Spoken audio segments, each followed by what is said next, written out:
$894,000 arrived on a Thursday morning and made no sound at all. You were sitting in your car in a parking garage when the notification came through. Not a wire for a house, not a bonus, not anything the people in your life would have a frame for. The result of 9 years of building something quietly, in the background of every holiday dinner and birthday phone call and casual question about how work was going. You read the number twice. Then you put your phone in your jacket pocket, walked into a meeting about quarterly projections, and said nothing to anyone. That evening your mother calls. She wants to know if you're coming to your cousin's graduation party next weekend. She asks if you've been eating. She tells you your uncle got a new dog. She does not ask about the number because she does not know the number exists. You say yes to the party. You hang up. You sit in the particular quiet of a life that has just changed completely and looks from every angle anyone else can see exactly the same. You decide in that quiet to hold the number close for a while. The first silence is the one you choose before anyone chooses it for you. What you don't understand yet is that money moves through family the way water moves through old walls, quietly, through gaps you didn't know were there. You don't announce anything. You don't change anything visible. You keep driving the same car. You keep showing up to the same things. And still, within 2 weeks, your older brother sends you a message that reads 4 words. 4 words that tell you the wall already has gaps. I heard. We should talk. You stare at that message for a long time. You type 3 different responses and delete all of them. Because the question underneath the message isn't who told him. The question is what the hearing means, what it costs, what it opens. You already sense the answer. You just aren't ready to carry it yet. You don't respond immediately. Your brother calls that Saturday. His voice carries the particular warmth of someone who has been rehearsing the call. He's happy for you, genuinely, and you can hear that it's real. But underneath the happiness there is a ledger opening. You can hear that too. 2 columns. What you have, what he has. A gap that didn't exist last month in any way that mattered, and now exists in a way that is going to matter constantly. We should celebrate, he says. The family should know. The party happens the following weekend. Not your cousin's graduation. That was just the existing occasion. This becomes something else. Folding tables appear. Your aunt makes 3 dishes she only makes for serious occasions. Someone strings lights in the backyard, even though it's the middle of the afternoon. The whole architecture of it says, something happened, and we are deciding together what it means. For the first hour, you feel only warmth.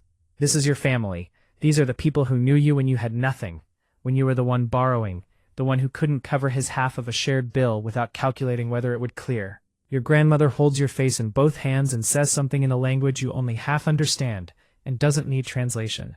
Then the afternoon shifts in a way you can't point to exactly. Your cousin, the one you see twice a year, the one whose graduation party this technically still is, finds you near the drink cooler and asks in the voice of someone telling a joke that isn't a joke, whether you're going to be one of those people who gets successful and forgets where they came from. You laugh. He laughs. Someone nearby laughs. But a joke is always 2 things at once. You're learning that now. By the end of the afternoon you have received 6 versions of the same sentence, wrapped in 6 different packages. Each one different enough to feel unique, and similar enough to form a pattern. The pattern is, you have something now, and that means something about what you owe. Nobody says it directly. You drive home with the windows down and try to remember which parts felt like family and which parts felt like something else. The line blurs in a way that unsettles you more than either feeling alone would have. The second silence is the one where you understand that the number changed nothing and everything simultaneously. 3 weeks later, your brother asks you to lunch, just the 2 of you. A place you used to go when you were both broke enough that splitting the appetizer felt like a decision. He picks it deliberately, you realize. The familiarity is load-bearing. Over food, he tells you about an opportunity. He uses the word opportunity 4 times in 8 minutes, which is a frequency that tells you something. The details are real enough to sound serious and vague enough not to survive questions. He needs $60,000. He frames it not as a loan and not as a gift, but as something between them, a family investment, a belief in each other, the kind of move people make when they trust someone completely. He doesn't mention the time he gave you $300 when you were 24 and couldn't cover your rent. He doesn't need to. It's already in the room with you, sitting at the table like a third person, passing the bread. You should say no. You know you should say no. You know it the way you know certain things in the body before the mind finishes the argument. But his face across the table is the face of your brother, the actual person who knows your childhood in a way nobody else alive does, and so you say yes. Not to the opportunity, to the face, to the fragile hope that the yes might purchase back the ease that the number took away. He squeezes your shoulder on the way out. You won't regret this, he says. For a while you don't. This is the part nobody prepares you for, the part that does the deepest damage because it arrives disguised as evidence you were wrong. For a month after the money transfers, your brother is the version of himself you've been missing. He shows up to help you with something without being asked and refuses any offer of payment. He remembers things you mentioned in passing and follows up on them. You find yourself thinking, the money did this. The security of it, the sense that things are possible, it loosened something in him. You let yourself believe it. Then the investment fails, not slowly, not partially, completely. And the call that comes doesn't contain an apology or an explanation or a plan to repay what's gone. It contains a request for more. Because the logic of throwing good money after bad is the most durable bad logic there is. And he delivers it with a conviction that tells you he's had this conversation in his head for days, working out every angle. And the angle he settled on is that you can absorb the loss, and that absorbing it is what family is. You wouldn't even feel it, he says. Not really. You sit with the phone against your ear, and you feel something in you go still and cold. Not the money. The money is gone, and you've already released it. What you feel is the gutters, the phone calls, the shoulder squeeze, the whole preceding month assembling itself into something different than it appeared to be. You say no. It is the first no you have said to him about anything that mattered in your entire adult life. It comes out smaller than you intend. He says he understands. He hangs up. The understanding lasts 48 hours. Then your mother calls. She opens the conversation 3 sentences in from where she actually wants to go, which is a thing she does when she's been briefed by someone else first. You recognize the routing. You've known her your entire life. Your brother is going through something, she says, and you have the ability to help him. You try to explain. You tell her about the money that's already gone, the request for more, the pattern you've watched form over the last 2 months. She listens in the particular way of someone waiting for you to stop, so she can say the thing she called to say. The money shouldn't change that. And the remarkable thing, the thing that keeps you quiet for a long moment after she says it, is that she's right and completely wrong at the exact same time. The money didn't change anything. It just made visible the structure that was always underneath. But you don't know how to say that without sounding like exactly the person your brother told her you'd become. I'll think about it, you say. The third silence is the one that costs you rooms you didn't know you needed. It happens without announcement. No confrontation, no declared positions. Just a temperature shift so gradual, you could convince yourself you're imagining it if you weren't inside it.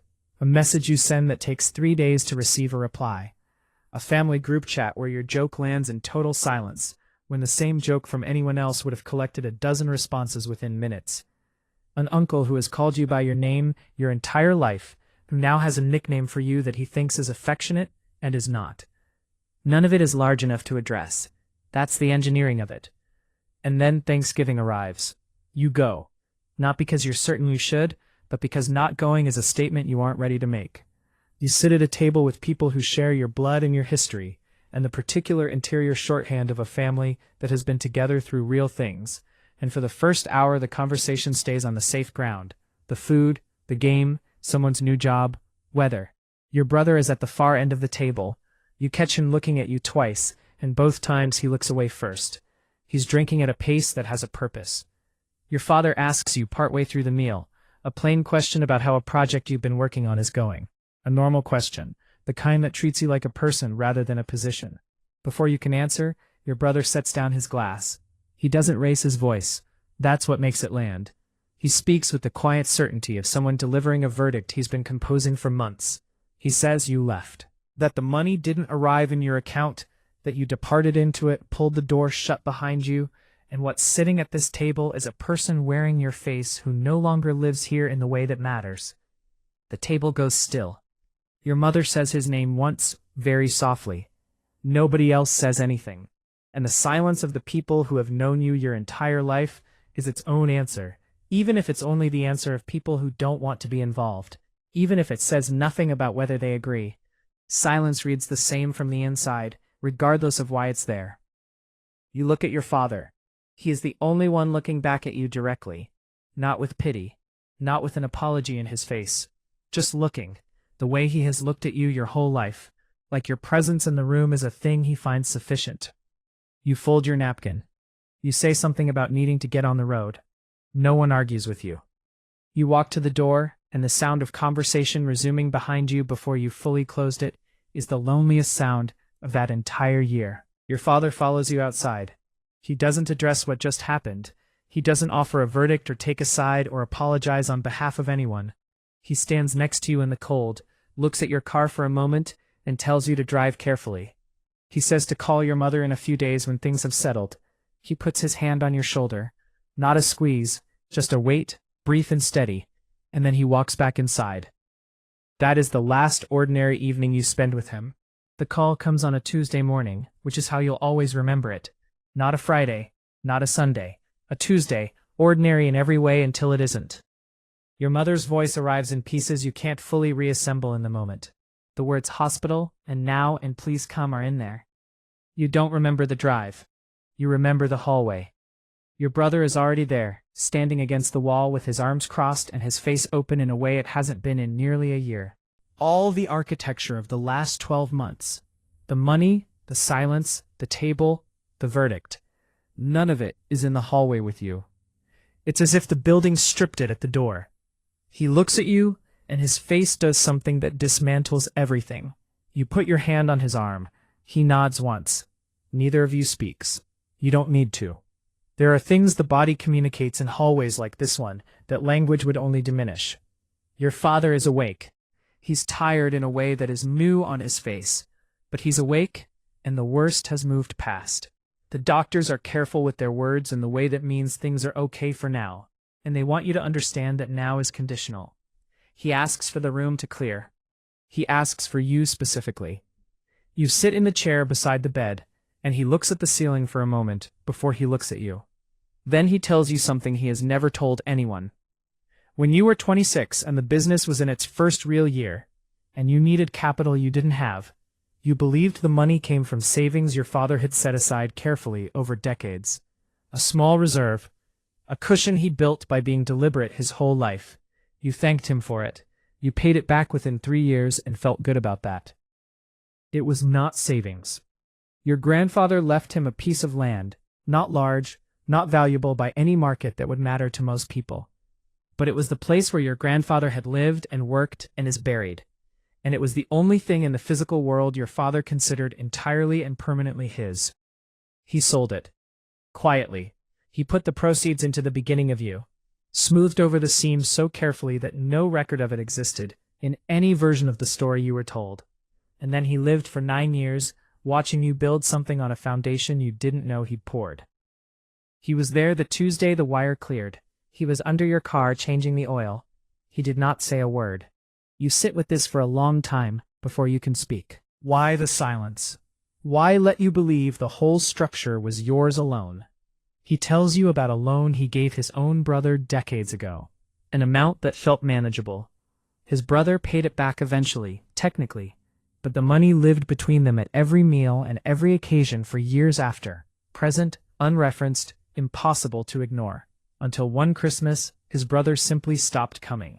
Because sitting across from a debt, even a settled one, is a particular kind of weight that accumulates until the relationship can't carry it. I decided, your father says, that whatever I gave you would have no return address. Nothing to find. Nothing to sit at the table with you later. He closes his eyes.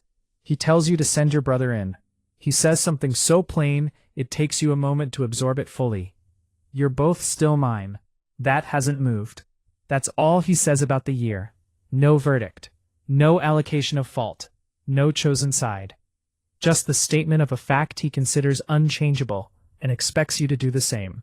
The fourth silence is the one where the entire year turns over in your hands and becomes a different object. He comes home. He is slower, but he is home.